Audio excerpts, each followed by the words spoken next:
Because like the guilt, what I find happens is that many times, like when we didn't receive a lot of support growing up, it's like we can't see the support that we currently have, and or we don't let it in because it doesn't feel safe. It's not normal.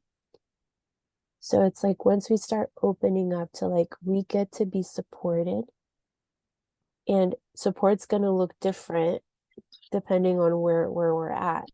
You know, when Mm, we're healthy, we don't need people to like maybe bring us soup. Like if you're sick in bed that you can't get up, yeah. got the flu, someone can bring you some soup or, do things for you, but it's just a moment in time because you can't physically do it. Or maybe you could, but it feels nice to have someone just do it for you, right?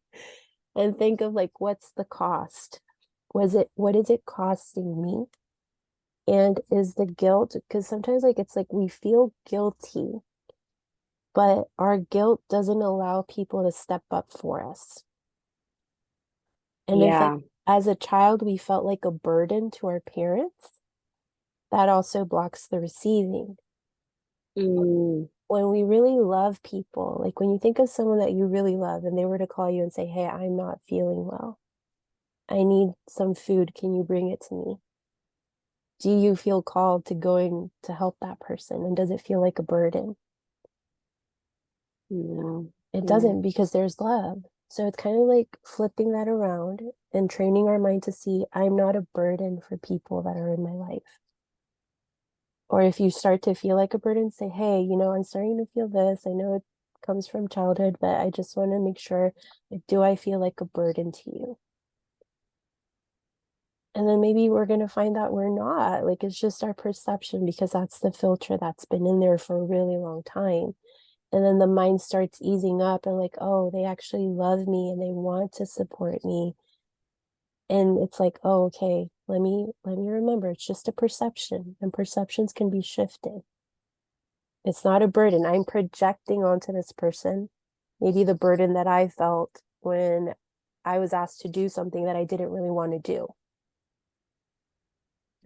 But if there's love, when there's love, and if I'm capable of loving someone else this much, the only thing that's blocking me from receiving that love is the permission that I give that person to love me that much in return. Does that make sense? Mm, yeah. But just Yeah. remember, it's not always going to be like that. You've talked about your art, you know, but what if you were to give yourself time to rest, follow like what's the nudge? What do I feel like doing? What do I feel like creating? And once you start following those desires, you're going to start. I want to say that if you can trust that life's leading you and that life is unfolding for you, the money thing isn't really going to be an issue because, like, when you're doing something that you love that doesn't feel like work, that's going to draw abundance to you. Yeah. Does that make sense? Hmm. Or you start Yeah. to see like what your body wants, that gentleness, that slowing down. I definitely think when you talked about being a burden, feeling like a burden to other people, that was like big. Yeah. Yeah, I definitely feel like I am. Yeah, if I have any kind of need, it's like a burden. Yeah. But you can start to question that. Like, okay, I'm starting to feel like a burden, but is that really true? Like, is there evidence for the contrary? And just see if Yeah. your brain can start, because the brain is like it's going to pick up on what you tell it to, right? So it's going to Yeah. look for evidence that you are being a burden, but that evidence might not be as accurate. Like if the other possibility is also available, or like I am loved, because like when you feel like a burden, would you say that you feel loved? No. Okay, so like catch it. I'm starting to feel guilty. Am I starting to feel like a burden? Okay, I'm noticing it. But I know that it's just a childhood pattern. You can tap into that 14-year-old, whenever that version comes up. And then tell her it's not true. You're not a burden. And tell her to you, does she feel like a burden? No. You see that innocence in her. You want to hug her. You want to hold her. How did it feel when you went in to hold her? And then, okay, now because you love her and you start, like you said, you when you poured that love into yourself, Mm-hmm. that's when you felt the best.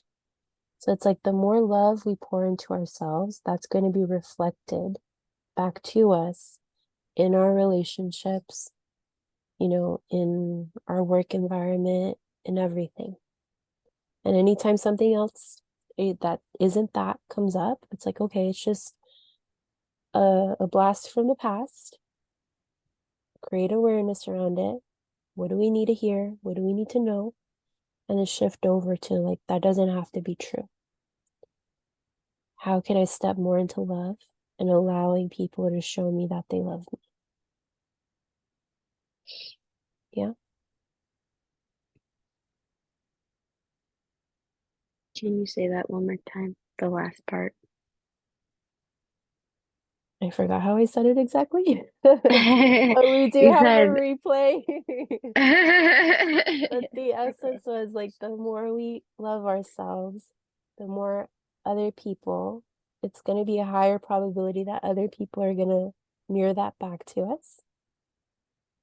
And it's like allowing, can I allow this person to show me that I am loved? And then going a little bit deeper is, can I allow myself to feel loved? And if there was a lot of abuse growing up, when there's abuse, there's a huge lack of love. Yeah. yeah. You don't feel love. So sometimes like I mean, I don't know. This is from my experience, so let me put it from that perspective. I grew up knowing that I was loved. Can't say that I was in an abusive family. I wasn't. I knew I was very loved, but I never really felt loved. And there's a difference between knowing and feeling. Mm, Yeah. So now what you want to do is start creating that awareness of like, okay, I know that I can tend to feel like a burden. And that's what my brain's picking up on more of. So how can I switch over? How can I see evidence that I am loved? And let's say that your partner brings you your favorite snack or something, or he does something nice for you. How does that feel? Pause. Oh, okay, brain, we're going to start looking for ways that my partner does or my friends do something really nice for me, even if it's a compliment or they do something. How does that feel? And you can close your eyes. How does that feel? Or you can imagine it like something that your partner has done. Like if he brings you flowers, how does that feel when I receive flowers? Do I feel loved? What does love feel like to me? And you're starting to train your mind and your body to tune into that feeling of love. Because you kind of already have an idea, you've poured your own love into yourself and you saw how much good that did. yeah. But what if we were to take that to another step and allowing people to pour love into you? Because just as much love as you can give to others, it's just a matter of like, can you allow others to love you in that degree as well? Mm, Okay, and it's going to take a little time to integrate and to start noticing those patterns because that way of being has been there for a long time. Doesn't have to take a long time to shift, yeah. but the more you can start consciously or intentionally choosing to start picking up and feeling loved, first by loving yourself, loving that 14-year-old part of you. And then as if more parts come up, like maybe younger parts, it's the same process. And then, allowing others to also pour love into you. What would that look like? What would that feel like? And you can play with it in your imagination. Yeah. What would it feel like if my partner came home and he just said, you know what? I took care of dinner. You don't have to worry about anything. You could just sit there, relax. I'll get everything ready. And all you have to do is enjoy the meal. How's that feel? Yeah. Yeah. Yeah. You kind of got that yes in your body of that feeling the freedom, relaxed. What does relaxed feel like? That's your yes for now, which ties into the gentleness, slowing down, relaxing, maybe opening up a little bit. You're going to feel it. I think something that's coming up for me, like listening to you, because he's made dinner like many times, like last week even, and I was like felt so loved by it, but it was very much attached to feeling, oh, I'm not doing this. I haven't made dinner in so long, and I've almost like this pressure to like have to reciprocate was like included in it. So, and then I feel bad where I'm like, oh, I'll do the dishes. You cooked, I'll clean. Like I don't, yeah, it almost comes with this like knee jerk, like I need to be doing more Okay. And if then, people do things like that for me. yeah. And that normally happens when we've learned that love is conditional. Mm, Yeah. mhm, And mm, just because that was our environment doesn't mean that it's like that for other people. So we can assume that, oh, they're just doing that to be nice, or now I have to make up for it. Notice the pattern and trust that if the person wanted you to do the dishes, they would ask. mm, Or ask your body, do I want to do the dishes? Does it feel like a no? Does it feel like a yes? And trust your body. If the other person wants to do the dishes, great. If they don't want to do the dishes, well, the dishes can just stay there. Whenever the body says it's a yes, we'll go do the dishes, or mm, we'll take care of yeah, it. But yeah, noticing yeah. guilt and noticing, oh, okay, that's because I've made love conditional. What if I get to be provided for by life, God, people, just because I exist? And that's just such like a what? Like I get to be Yeah, provided for just for existing? Like that's a thing? But once you start yeah. stepping into that, you're gonna see how life starts providing for you. You don't need to control anything. It's just like following, going Mhm. into flow, and everything's just going to line up for you. Does that make sense? Yeah. Yeah, it's a little tough, but I know what you're saying is true. Yeah. Like I can feel myself like, uh, but I'm like, no, I know what she's saying is true. Yeah. And it's gonna take a little time because that's something that I've personally been playing with recently. Uh, being provided for just for existing, just for being. Mm, mhm. And it's such a different way from how humanity functions, but that's kind of like what they call breaking out of the matrix. That's available. The only reason we don't tap into it's because we don't believe it. We Mm, start mhm. creating problems. Well, I have to work in order to get money. I have to work in Yeah. order to survive. But like, what if another word for work now is play or creating? When I create a piece of art, money just flows to me. When I play with colors or whatever medium you use, that's the way in which life provides for me.